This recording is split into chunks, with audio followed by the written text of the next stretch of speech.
What I want to do this evening is convince you that the name, the Center for Safe and Healthy Schools, as opposed to the Center for School Safety, is at the heart of what's different about the way we're thinking about schools and optimum learning environments compared to the way most people are thinking about, quote, school safety.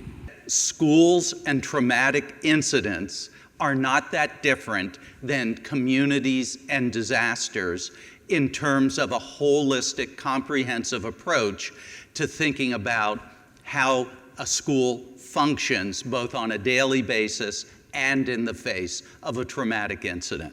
And if you think about it, you know darn well that a school's a system, because what happens in a school cannot be predicted by focusing on one or more components in isolation. A school is a complicated, interacting, dynamic whole.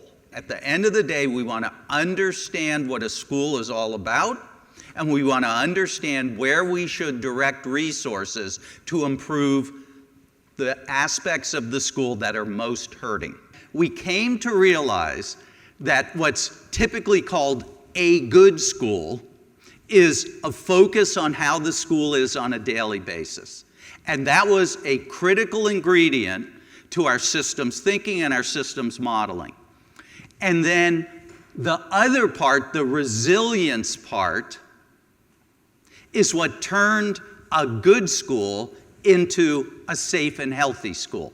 There's a surprising number of school safety officials who actually have come from either law enforcement or emergency management.